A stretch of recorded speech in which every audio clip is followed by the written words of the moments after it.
Well, hello and welcome to the Vacation Rental Success Podcast. And I'm here with my super friend, BFF, Matt Landau, who we haven't spoken together for probably about 8 months, I think. So welcome. Great to see you. Great to see you too. I feel like time is a vortex these days. It could have been just yesterday that I spoke with you or several years ago. I'm losing all sense of time these days.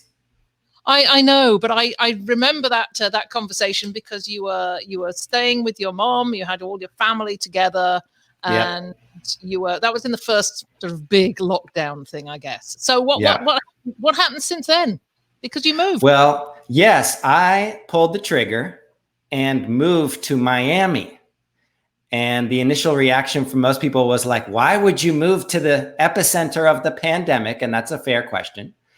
But in the end, it was in deciding that things were not getting better anytime soon, that Miami was a place I had considered living and lots of outdoor things to do. And I just decided it was a time to pull the trigger, hit the reset button, start a new chapter, called up my landlord in New Orleans, asked him if I could end my lease short, hired a moving company that was cheaper than I should have paid, and felt all of the consequences from it, and showed up in Miami unannounced, sight unseen, rented a place, and poof, here I am 4 months later. And how's it going for you? I love it. It's absolutely been the best decision that I've made this year. Being able to swim in the ocean every morning and go for walks outside, and that I think is a new kind of luxury that I'm appreciating again. So it has been a very, very good move. Well, good for you for doing that. Because I've followed you over the years, and you've moved from Panama to New Orleans and now a new place. How is this going to be a lengthy stay? Well, you know me well enough to know that I'm not good at planning beyond like the next week. But I could see myself here for some time. Miami, specifically South Beach, where I live, provides a balance of a lot of the things that I really like. But I'm taking it one step at a time, like a lot of us during this period. So how is how is it in Miami right now, in terms of pandemic and the numbers are out of control, like they are in a lot of places. Everybody's wearing masks, as far as I can see. Most indoor establishments are very, very limited, if not closed. Very few tourists compared to what is usual around this time of year. But it's not the epicenter of the pandemic anymore. People have gotten a little bit more comfortable with the fact that this thing is here and it's going to be here for a little while. So I think making the most of the time is a good way to describe the vibe here. Yeah, and I like the idea of swimming in the ocean every morning. That is definitely my type of location. So I'm here with the snow, and I will say no more about that because I think I've probably said more than enough about it over the last couple of weeks. Now that we definitely are not going down south in this snowbirding season.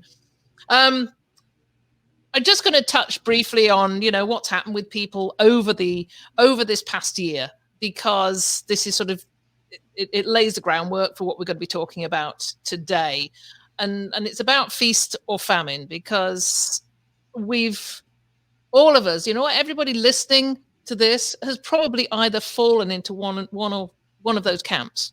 And I know that when we talked earlier this year, I think I am not sure if we still had staff furloughed, and we were looking at the potential of not having any business until 2021. And what happened was that we cancelled just about everything, like everybody did, and then opened up on June the 5th, and all hell broke loose. And I think we did 6 months of business in about 3 weeks. And wow. I went through July and August with we built a wait list of 1,000 people by the time we got to the end of August. And I had people crying on the phone that we could not find them anywhere to stay. And it was just remarkable in terms of how things panned out from the beginning to where we came to. And I've heard this from a lot of other managers. However, if you happen to be in an urban area or in Hawaii or some other areas where, and certainly in the Caribbean, and I talked to Andrew McConnell last week, and he was talking about the Cayman Islands, which shut down, and other islands which completely shut down. So it has been feast or famine. So when we spoke before we decided to record this, we said we would talk about this, taking the feast or famine, and what we can actually, how we can take this forward, whether we've been through feast or whether we've been through famine. So how does that sound? That sounds great. I think that was so on point and describes every owner and manager, internationally speaking, that I've interacted with over the past 6 months or so fall into one of those two categories. So I thought it was a great topic of conversation. So what we're going to do is look at managers and look at independent owners and see and take it forward rather than reflecting back. I think we've probably done enough of that. So whether you've been through feast or whether you've been through famine, you've got some ideas for actions that everybody can take. So listen up, folks. We've got some really good stuff coming for you. So let's kick off with the feast, because that's what I've described. That was my experience. And I know from this experience that one of the big things we've got to do is double down on that feast and make sure, best year ever. I've heard this from a lot of people, but how can we make sure that next year is also the best year ever? So over to you. What's your thoughts? So I decided to break it down into vacation rental managers and what we call rent by owners, which is really a catch-all for somebody who more or less manages their own property or maybe several of their own properties. Not because these groups have more apart than they do in common, but because in these particular times, the action items are significantly different. So starting with vacation rental managers who are feasting right now, kind of like you, I have found that most of them feel like they've got almost like a once in a lifetime opportunity, both a vacation rental movement that's growing, really good timing. They are getting stronger. The strong vacation rental managers are getting stronger as a result of this pandemic. So the things that I'm going to go through very briefly here have to do with sort of tightening the bolts, getting ready for bigger, longer growth. The first one has to do with hiring, zooming in on your absolute best employees, who are the most important assets of any vacation rental business. They are extremely rare commodities in our emerging industry. So identifying those all-star employees, doubling down on your compensation to them, maybe paying them a little more, maybe changing up the bonus structure, maybe promoting them. Teaching them ways to do new things, delegating new responsibilities to them, really entrusting in your great employees and investing in them, I think is a really valuable thing to do right now, as opposed to trying to go out and find new employees, which is a much more complicated process. Looking at property acquisition strategies. In some cases, that's going after properties that were previously managed by vacation rental managers who are not doing so well, or who are looking for a better management partner. You can also look at buying other property management companies that have existing fleets or portfolios of contracts. That's happening a lot right now. A lot of gobbling. I think that's the technical industry term. A lot of gobbling up going on. Re-examine your processes. This is a huge one. It's at this very juncture that if you don't have really bulletproof processes that can help your team grow, every growth step that you make further becomes more difficult and more costly to go back and improve those things. So I think that if you're feasting now, it's a fantastic opportunity to to focus on those processes. When it comes to marketing stuff, our listing site independence, stage 4 of growth mode, all of these items apply. They're all ongoing initiatives that require time in order to see results and consistency. PR, having a comprehensive PR campaign strategy, including outreach for backlinks and journalists. 2, search engine optimization, and I'll put into that bucket pay-per-click advertising. I just read on the Inner Circle a couple of days ago that Terry had invested, I think, $1,500 in Conrad's Build Up Bookings service, and it had already generated something like $12,000 in bookings. I'm not trying to get people's expectations unrealistically high here, but a solid pay-per-click advertising campaign with a good specialist is really, really valuable right now. And for somebody like Conrad, I remember him telling me that if I gave him money and I had enough properties for him to be able to fill and distribute bookings, he could almost guarantee that he would generate an multi-fold return. And I thought that was very impressive. My last one, and this is kind of the most meta, is investing in better problem solving. So that could mean joining a mastermind group, taking an advanced course online. Chances are it's going to be outside of the vacation rental industry, seeing as though the real experts of the world are not in our space in those particular subjects. Maybe it's hiring a business coach. I think it's a fantastic time to do that and really hold yourself accountable. And the last idea is comes from Jennifer Frankenstein Harris in New Smyrna Beach, who lives about a couple hours from here. I visited her the other weekend. She told me that what she did in this time period was travel to literally meet and stay with some of the most advanced vacation rental managers that she knows. She reached out to them and said, would you mind if I come and stay for a week and ask you questions and shadow you? And she took away an amazing, amazing amount of insight from that. And she has found what we call with VRMB communities, her force field, this kind of moat around the business that is protecting her from any future market shifts and industry corrections. So those are my feast items for a large vacation rental manager. They are just spot on. I'm going to make sure there's I interviewed Jennifer about sometime last year. I can't remember exactly when it was, and she told me about this plan she had of going to see other property managers, and I thought it was brilliant. And yeah, she talked about going to see a property manager that had many more properties than she had, and just feeling that she was surrounding herself with people who were at the next level, and she was able to take away that that dynamism from that larger type of company. So I thought that was a brilliant thing to do. I love that. Joining a mastermind, I've just done that, and looking forward to a first meeting. I'm just going back through what you just talked about. So investing in stage 4 items, and talked about Conrad.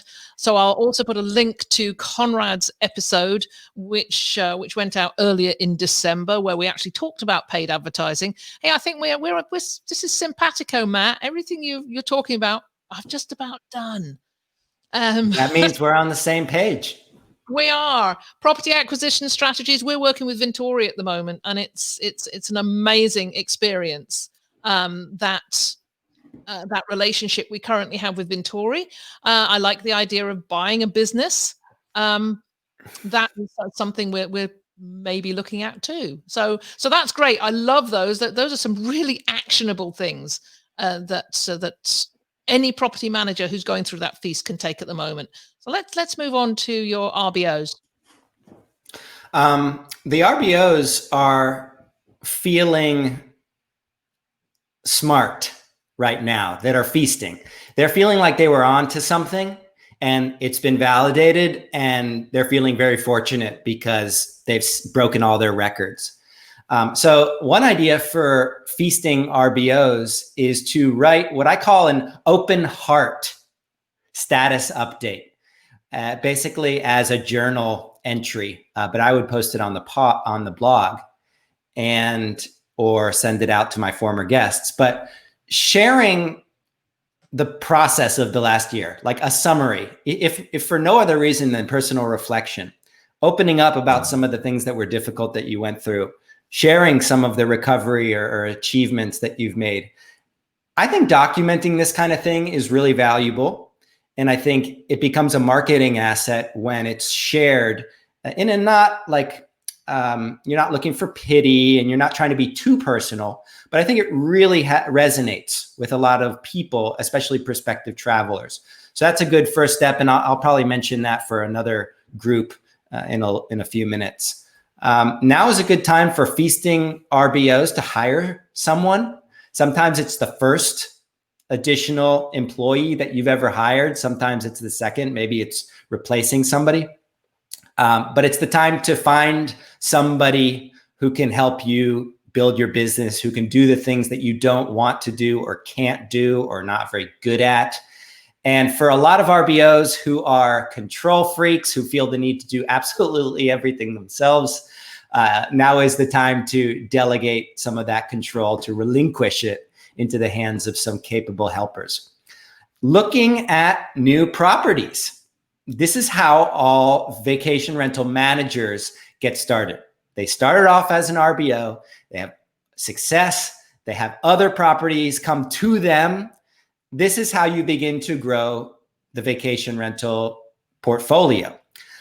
Something that feasting RBOs possess is numbers, like you have evidence of what bookings look like, what price per night looks like, what occupancy and profit looks like over the past few years. This gives you the ability to project what you could do with another property or two. And you can just cruise VRBO, Airbnb, check out other properties that happen to fit your needs. You know the amenities and features of the properties that you could sell. See if they're out there. Check out, Zillow. Places where these properties exist, chances are, if presented with an interesting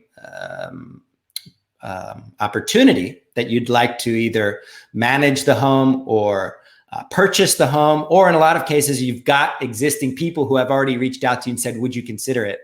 Now's the time to consider growth in that sense. Getting serious about your email marketing as an RBO is probably pound for pound the most valuable activity you can invest in. And this goes for the feasting. This goes for everybody, all the managers. Segmenting out your list, personalizing your messages. This is it's exponentially more impactful than the cost or time that it requires to do. And it's a good thing to do when you're small, because you get into the good habit of building building a list that's segmented and gives you the chance to send one message in several different iterations to a number of specific groups, which will just, again, increase your conversions of those repeat bookings. Look at non-problems. Look at the areas of your business that are working just fine, that you could actually boost up, that you could hit the turbocharge on. Maybe it's increasing your prices, something that you have earned the ability to do because you're feasting. Maybe it's improving your existing homes features or amenities, reinvesting some of your profits into making that property even more attractive. And this one, the last one, applies to feasting vacation rental managers too. And it's draw up an exit strategy, like a dream scenario, what you would like to build and sell. When times are good, this is a wonderful time to do it because you're not under stress, you're not freaking out. If you draw up what you'd like to achieve and sort of package that in a way that other vacation rental professionals would be interested in purchasing it, the planning and the actual execution is an interesting thing to think about while times are good. So I like to recommend people reach out to Jacoby over at C2G Advisors. He'll give you an honest, open assessment of what your business looks like now and a little model of what you should be thinking about in order to structure for sale. It's not because you want to sell it now.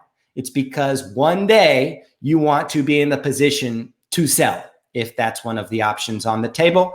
And again, when times are good time to plan. I love that when you sent me some notes, you said draw up your dream exit strategy, because it's about visualizing what you want in the future.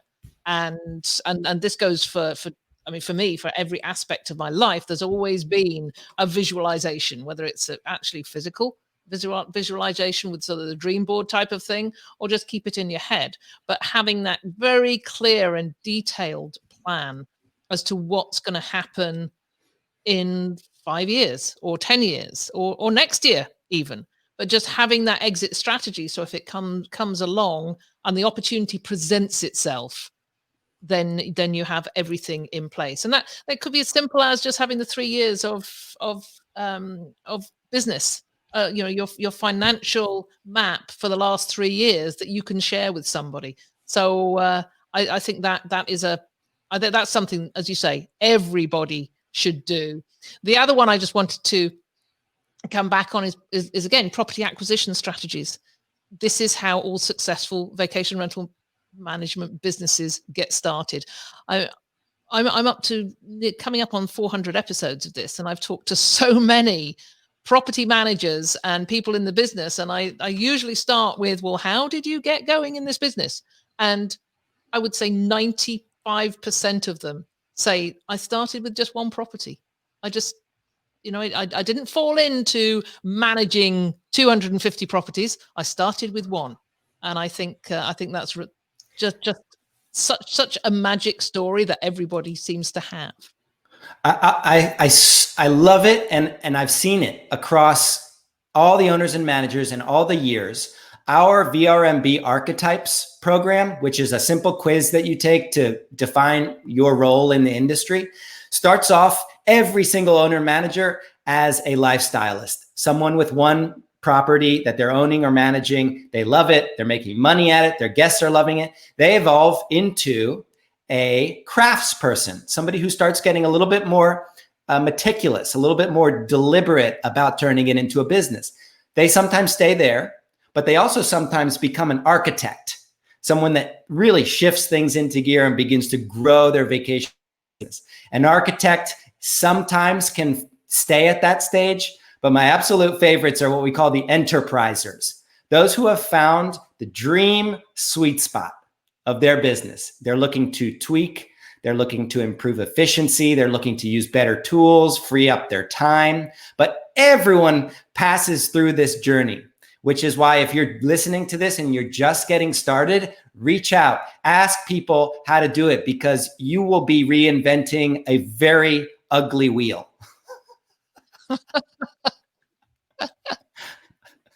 Like that little triangle wheel that they have on the meme, Yes, I know the one. So, okay, yeah, people listen to Matt, particularly the VRMB archetype. I loved that, because we can all see ourselves within that at some point, and I think that's definitely worthwhile going to take a look at that. We'll talk about how people can get into VRMB and take a look at all these things when we get to the end of this, because I always conscious of time when we talk, because it could go on for hours and we're a little limited. So there is a large proportion of vacation rental managers and owners who did not have the fortune of Feast this year, and it was no doing of their own. It was the nature of the pandemic, and it wrought a lot of damage. I mean, certainly at the beginning, when we lost a number of the larger companies. I'm thinking of Stay Alfred, that very early on. So there was those larger companies, but there were the smaller players, the smaller managers, the RBOs. I talk a lot. In fact, every single week I talk to a lady called Margarita Ruela. del Ruela in Portugal, in Lisbon. Oh yeah, I love Margarita. Yeah. So we talk every week, and I know that she has. I mean, she pivoted and she went into some long-term rentals. She's been renting to nurses, but it's not been easy. So let's just move on to helping out those who have been in the more, we call them the famine group, and what they can do to take themselves forward through 2021. Yeah. Margarita is a great example of my first idea, which is convert properties to mid or long-term stays. That is something we've seen across the board. Oftentimes they're local folks who you have not hosted before. Bob in Italy has been hosting a lot of Italians, but having some cash flow and preserving your management contract. This is again for the vacation rental managers who are feeling frustrated and disappointed and tired and all that stuff. Consider preserving those contracts that are good by putting some bodies in those homes. Another property related activity is prune. Take the opportunity to really assess your portfolio and look at which properties pre-COVID were performing the worst. And depending on how bad things are, remove them from your portfolio. This is a process, this pruning thing, it very rarely happens in good times. So it's like the famine time is at least you could feel like you're doing something and getting a little bit more refined about which properties you represent. I'm a huge fan of using this famine time as a vacation rental manager to do a complete reset. And we created the Reset blog, which was designed to help vacation rental owners and managers keep their heads above water. That, for the most part, has been ended because most vacation rental professionals have now moved forward into the next steps. But if you're still in that moment, I think it's an interesting time to think about just taking your business in your hands and smashing it on the floor. Get a little bit of stress relief by smashing something. Of course, I'm speaking figuratively. Look at the pieces that are still intact, pick them back up, and begin to reassemble what was working and how that can look moving forward. This is something that we did with our nonprofit in Panama on an annual basis. We would use that metaphor of smashing the foundation on the ground, picking back up the things that were working. Some of the stuff seemed great when we started it, but wasn't working now. So we remove that. We push it to the side and we begin building again on the strongest and the most surefire stuff that we had. So if you're in Hawaii, if you're in Costa Rica, I think now is a worthwhile time to do that smash. Maybe it has to do with your brand. Take the opportunity to get a full new makeover on your logo and your style guide. Maybe it's a time to rehash everything. It's worth taking the opportunity to, when we move into 2021, just come in with a completely fresh new look and feel, something you can get excited about. My last two items are either sell the business or give it away. We went through the vacation rental managers that are feasting earlier. These folks are looking to buy businesses. You can reach out again to Jacoby for that. You can reach out to me. I'm sure we know someone in your area who's looking to expand. There is a demand for vacation rental management businesses right now. It's not the best seller's market, we'll say that, but there are people who are looking to buy your hard work over the years. And the second version of sell is give it away. Give away your vacation rental business to people that you trust, people who are going to treat it like your baby. I was just talking to a manager in Oregon 2 days ago who wanted to give the business to their employees. And I thought that was a beautiful way of doing it. It's a version of what I did in Panama. I was kind of like a sell and give it away kind of guy. But putting it into the hands of somebody who can take new energy, new outlook, and get it started. That's just another option of simply closing the door. But it's a difficult time right now for managers who are really struggling. If your destination is limited in terms of tourists, that's one thing. You got to wait it out. And if you can keep your head above water, again, you have a pretty solid chance of being the strong one as soon as tourists begin to return. But if your destination is open right now and you are famished, that's when I would sound the alarms and think about some serious change. Mm-hmm. We've been looking ahead to a couple of years' time, and what may happen, in our particular market, because one other fallout of all this is been a stampede to buy property in our area. So prices are just skyrocketed, multiple offers on every property, and then everybody wants to rent them out because they're seeing that this is a feast market. We're looking ahead and knowing that in a couple of years' time, people aren't going to want to stay here anymore. And we could have this turning right around, and we could have all those travelers that that they fell in our laps. It was a little like a feeding frenzy, a piranha feeding frenzy this summer. All these people will not be staying. They will be heading out to the famine areas as soon as they possibly can. They're going to start traveling again.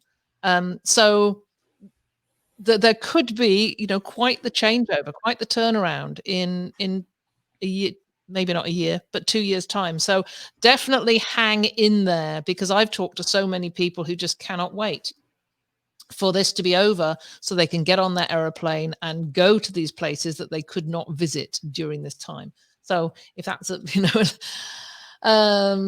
little bit of comfort for you, it's definitely what we're hearing from our people here in Canada. So I think, the Canadians are going to go flooding out, and we're going to have to deal with that fallout in 2 years' time.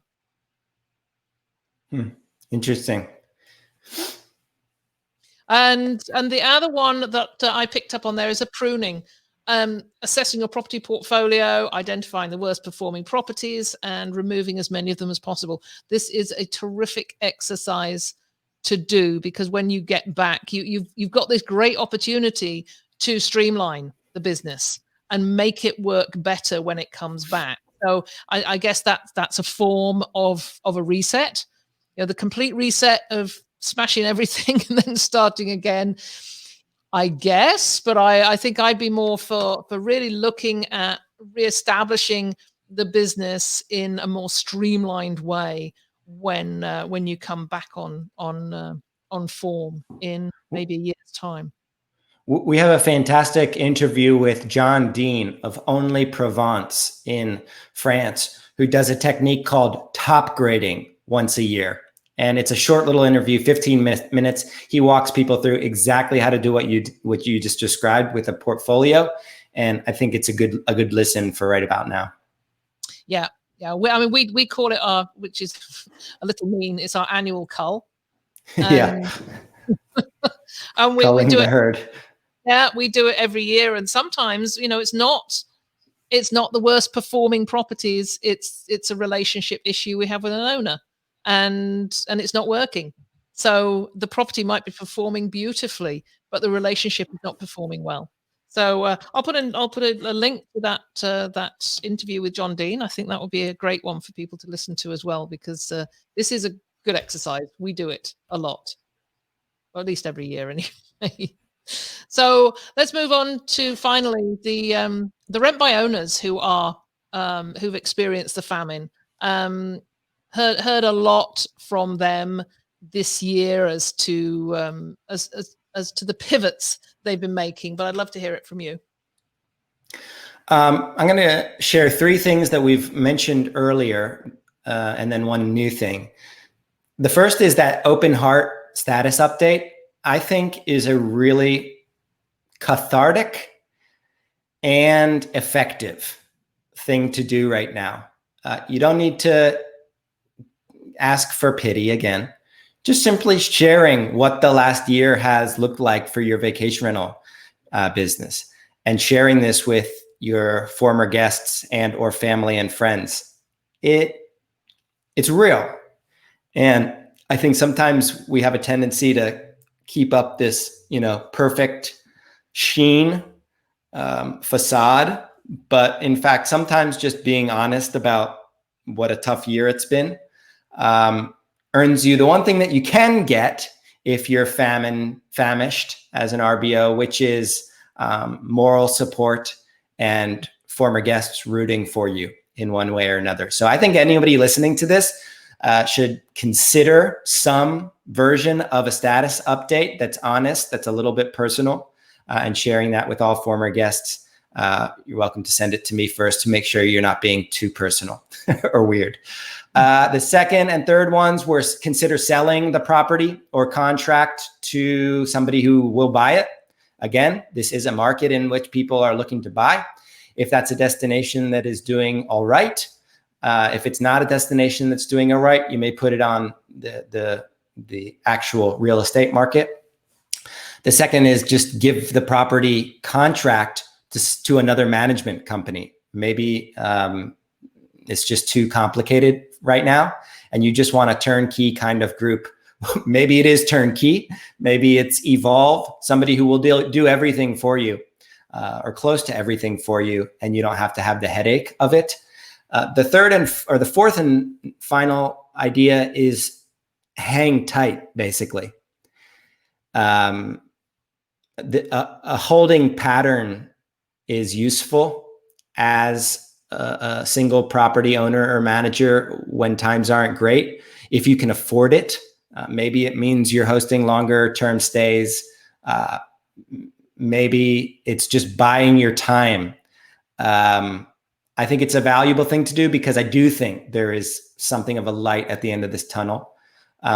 Maybe go and stay in the property if you can. Use the time to, check out the bed, make sure everything's working. Think about some interesting, inexpensive upgrades you can make to it in the meantime. And perhaps most importantly, really just reflect on whether you want to do this any longer. I think in the nature of that open heart theme, the industry has changed a great deal from when a lot of RBOs got started. It's just a completely different ballgame. And there's no shame in saying like, this has changed and I am not willing to participate anymore. You should not continue doing it if it's making you stressed or upset or angry. I think now is the time to really just reassess that. And again, if your destination is one that has just been completely shut to visitors, keep in mind that the trend that we've seen everywhere is that vacation rentals, the moment guests can come again, have a gigantic advantage over all the other kinds of lodging. Almost every one of the feasting RBOs and vacation rental managers are in those destinations. Mm-hmm. There is light, hang in there. The moment guests can come back, they will begin booking. The opposite perspective would be if you're in a destination that is already open and you don't have any bookings, it should be an indicator that something's wrong. Mm-hmm. Yeah, and definitely do some research into that.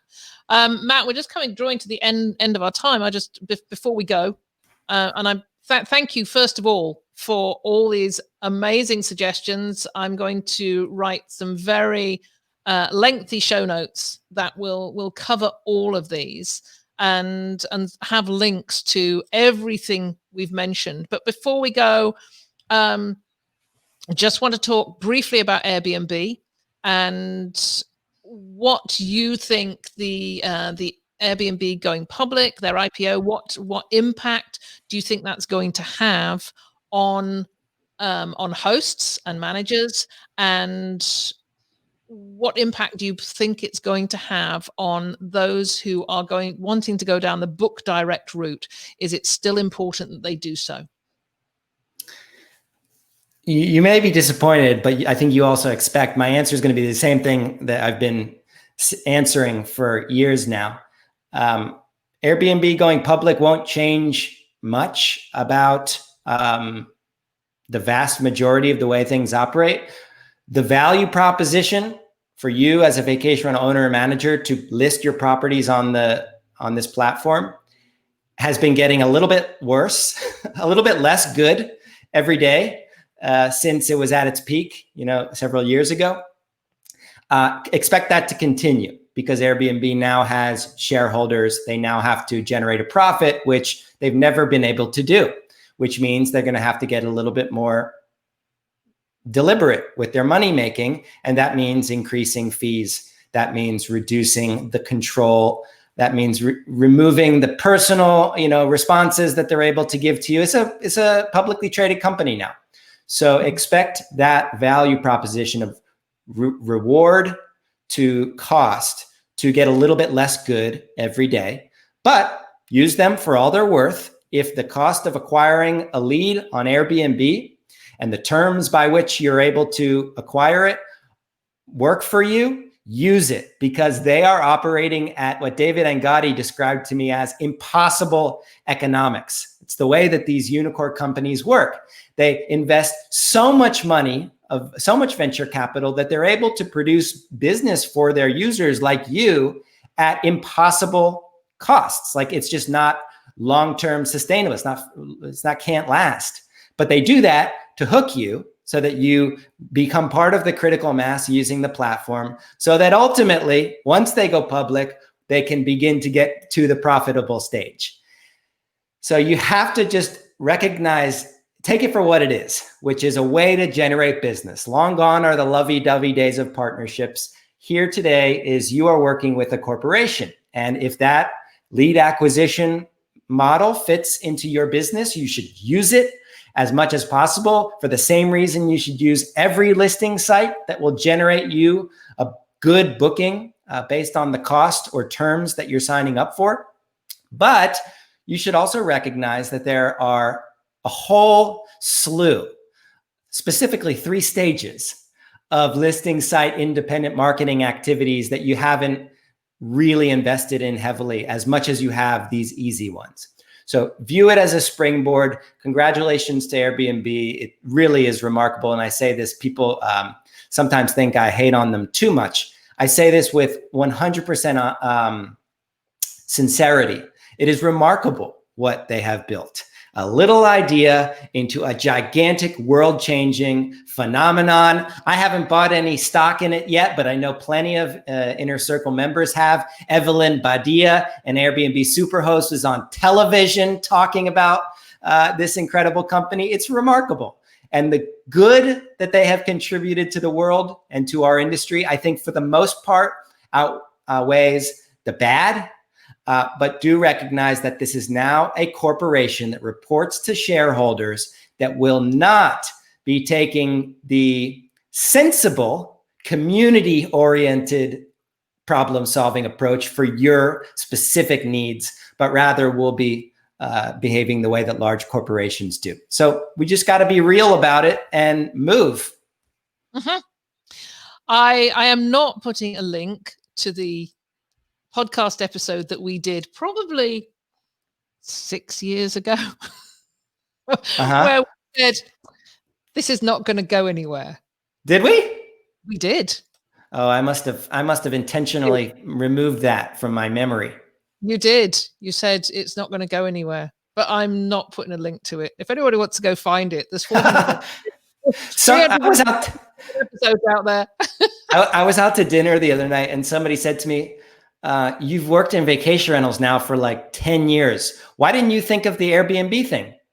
And I was like, to be honest, I have no idea. I wish I did. I couldn't see that far into the future. So yeah. Good on them for building something really remarkable.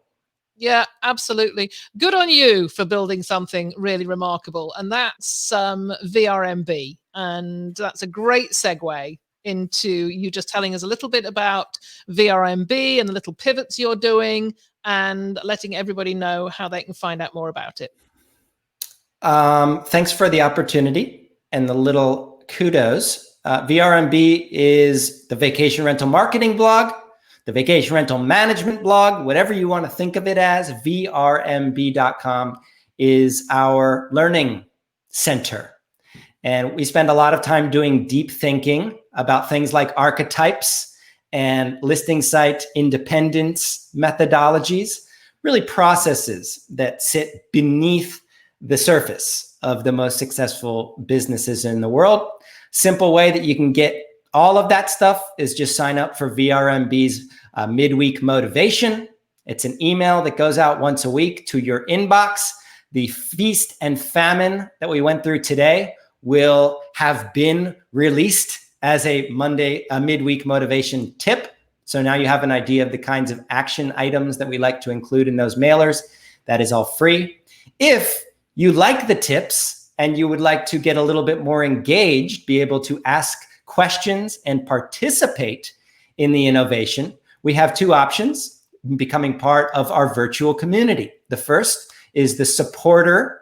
You can pay whatever you want. It's designed to accommodate all budgets. It includes listing site independence support. It includes recommendations of tools and services that we really like, and the chance to interact with your fellow supporters. The inner circle, of course, Heather, you have been a member since the absolute earliest days, is our paid virtual community. It's $50 a month, and you're not paying to get immediate results. While that is something that we like to focus on, make sure you get your money's worth. You're paying to build a business that really lasts and to be surrounded by people who are doing the same thing.